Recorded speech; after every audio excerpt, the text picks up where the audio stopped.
देखिए, high school की class में एक चैप्टर है समांतर श्रेणी, जो कि आप कक्षा 10 में पढ़ेंगे, उसके बाद 11 में पढ़ेंगे। तो समांतर श्रेणी के बारे में हाई स्कूल में बहुत विस्तार से नहीं दिया है, बहुत ही संक्षेप में है। यानी समांतर श्रेणी के कोई भी कठिन सवाल यहाँ हाई स्कूल पर नहीं है। तो इसके पहले हम सूत्र जान लेते हैं आज की क्लास में, और समांतर श्रेणी कहते किसे हैं वो समझ लेते हैं। देखिए, समांतर श्रेणी, इसे समांतर श्रेणी को संक्षेप में एपी से लिखते हैं, ए डॉट पी डॉट। तो इसे एपी से क्यों लिखते हैं? क्योंकि इसकी अंग्रेजी होती है अर्थमेटिक प्रोग्रेशन। तो अर्थमेटिक से ए ले लिया गया और प्रोग्रेशन से पी ले लिया गया। कहीं कहीं पर अर्थमेटिक प्रोग्रेशन लिखा होगा, कहीं कहीं पर अर्थमेटिकल प्रोग्रेशन। तो इसकी अंग्रेजी होती है समांतर श्रेणी की अर्थमेटिकल प्रोग्रेशन। तो अर्थमेटिकल से या अर्थमेटिक से ए ले लिया गया और प्रोग्रेशन माने होता है श्रेणी, श्रेणी से आपका पी ले लिया गया। इसीलिए समांतर श्रेणी को संक्षेप में एपी से प्रदर्शित करते हैं। वैसे आप श्रेणियां 3 प्रकार की पढ़ेंगे, यहाँ पर एक ही प्रकार की श्रेणी पढ़ेंगे। दूसरी गुणोत्तर श्रेणी पढ़ेंगे तो उसको जीपी से प्रदर्शित करते हैं, क्योंकि उसकी अंग्रेजी होती है ज्योमेट्रिकल या ज्योमेट्रिक प्रोग्रेशन। फिर आप पढ़ेंगे हरात्मक श्रेणी, इसको संक्षेप में एचपी से प्रदर्शित करते हैं, क्योंकि इसकी अंग्रेजी होती है हार्मोनिकल प्रोग्रेशन। फिर आप विविध श्रेणी भी पढ़ेंगे। विविध श्रेणी में तीनों श्रेणियां मिक्स हो सकती हैं, 2 श्रेणियां मिक्स हो सकती हैं, उसे कहेंगे विविध श्रेणी। फिलहाल आपको कक्षा 10 की क्लास में केवल समांतर श्रेणी ही पढ़ना है। तो समांतर श्रेणी को संक्षेप में एपी से प्रदर्शित करते हैं। क्यों करते हैं? क्योंकि इसकी अंग्रेजी अर्थमेटिक प्रोग्रेशन होती है। संक्षेप का मतलब ये होता है कि लंबा नाम न लिखकर एपी से प्रदर्शित कर दिया जाता है। अब बात करते हैं हम समांतर श्रेणी कहते किसे हैं। एक होती है श्रेणी, एक होता है अनुक्रम। तो समांतर अनुक्रम और समांतर श्रेणी में क्या संबंध होगा? वास्तविक बात जो है वो, श्रेणी लिख चुके हैं, अनुक्रम। वास्तविक बात जो है वो किताब में भी क्लियर नहीं है।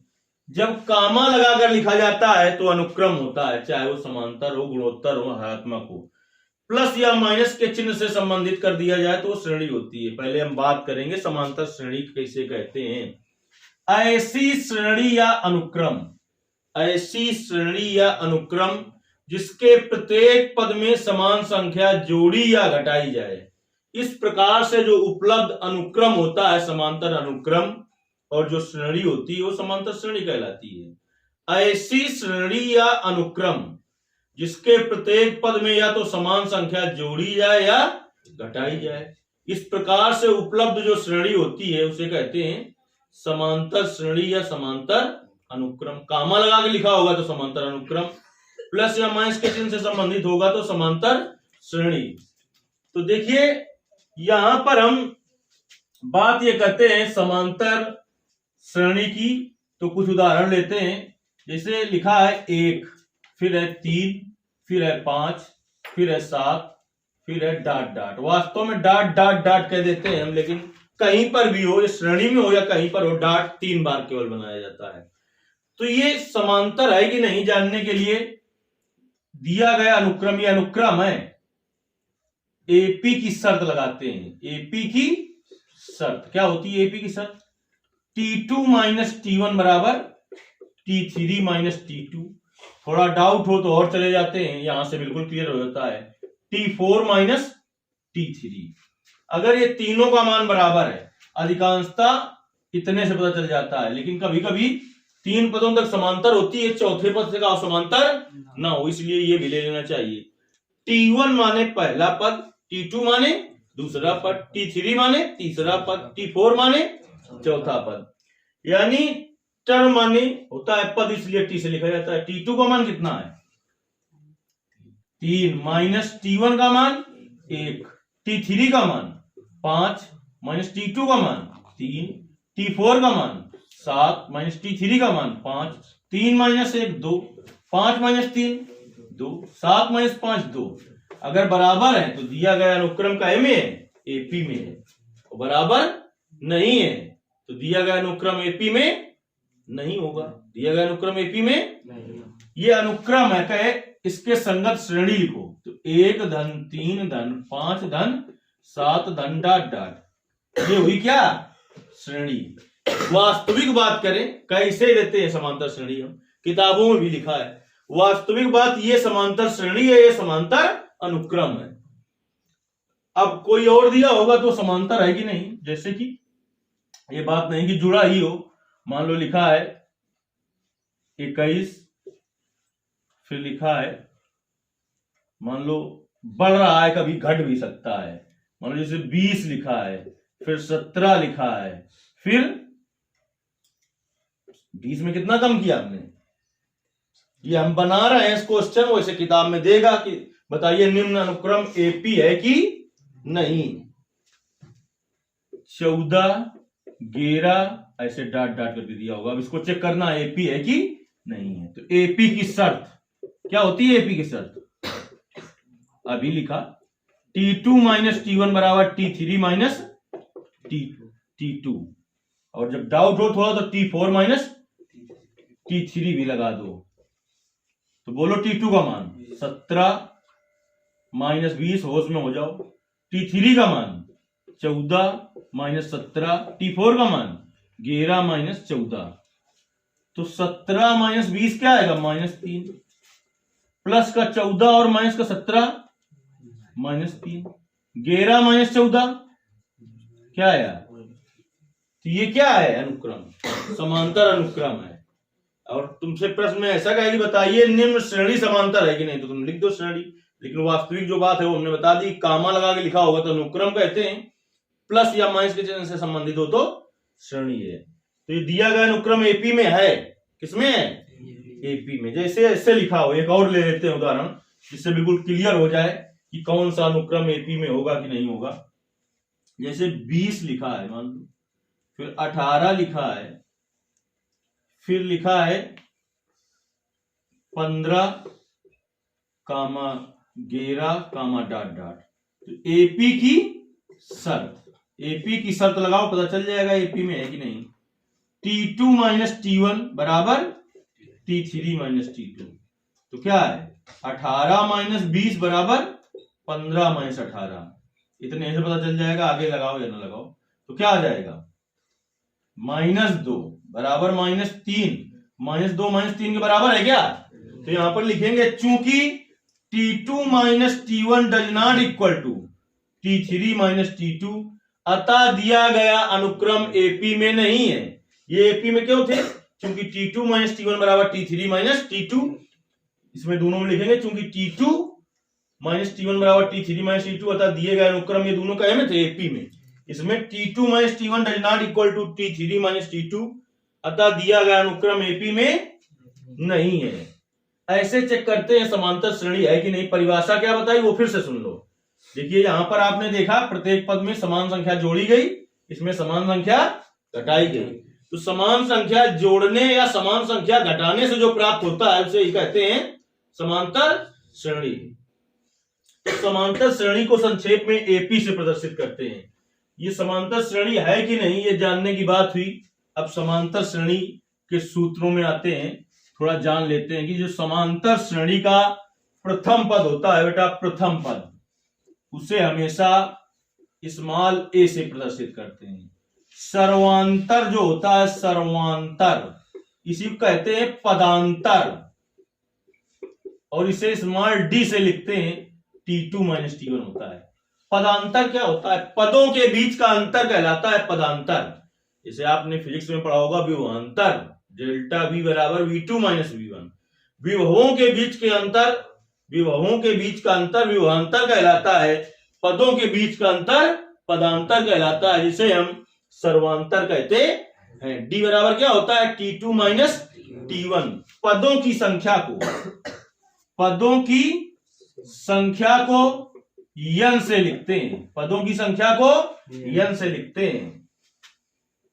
nवें पद को एनसीईआरटी की बुक के अनुसार an और दूसरे बुक में Tn भी लिखा मिल सकता है। अंतिम पद को स्मॉल l से लिखते हैं। चलिए अब आते हैं सूत्रों पर। तो पहली तो सूत्र यही हो गया एपी की शर्त, एपी की शर्त क्या होती है, T2 माइनस T1 बराबर T3 माइनस T2, इतने से काम चल जाता है। थोड़ा डाउट हो तो T4 माइनस T3 लगा दीजिए। ये हो गई एपी की शर्त। अब एपी का यनवा पद, एपी का यनवा पद an बराबर होता है a plus n minus 1 into d. बार बार ना लिखना पड़े इसलिए सब कुछ वहां लिख दिया। यहां पर a क्या है, प्रथम पद। n क्या है, n क्या है, पदों की संख्या। d क्या है, सर्वांतर है। d क्या है, सर्वांतर है। अब एपी का अंतिम पद, एपी का अंतिम पद यल बराबर होता है a plus n minus 1 into d. L क्या है, वहां पर लिखा है यल क्या है, अंतिम पद। a क्या है, प्रथम पद। n क्या है, पदों की संख्या। d क्या है, सर्वांतर है। अब इसके बाद बात करते हैं, दरकार है आज नहीं आ रहा है। एपी के n पदों का योगफल, एपी के n पदों का योगफल, एपी के n पदों का योगफल Sn बराबर एक होता है n/2। दो सूत्र होते हैं, कब इसका प्रयोग करते हैं बता देंगे। Sn बराबर n/2, 2a plus n minus 1 into D. यहां पर छूट गया था कुछ। Sn क्या होता है, Sn होता है n पदों का योगफल। Sn क्या होता है, n पदों का योगफल। तो देखिए एक तो हो गया Sn बराबर n/2, 2a plus n minus 1 into D. n क्या है, पदों की संख्या। a क्या है, प्रथम पद। n क्या है, पदों की संख्या। d क्या है, सर्वांतर। एक समांतर श्रेणी के n पदों का योगफल Sn बराबर होता है n/2 a plus l। Sn क्या है, n पदों का योगफल। n क्या है, पदों की संख्या। a क्या है, प्रथम पद। l क्या है, अंतिम पद। जब अंतिम पद पता हो तो इस सूत्र का प्रयोग कर लेना चाहिए। इससे क्या होता है, सवाल छोटा हो जाता है। तो ये सूत्र है, अंतिम पद पता हो तब भी लगा सकते हैं और ना पता हो तब भी लगा सकते हैं। ये दोनों एक ही सूत्र है।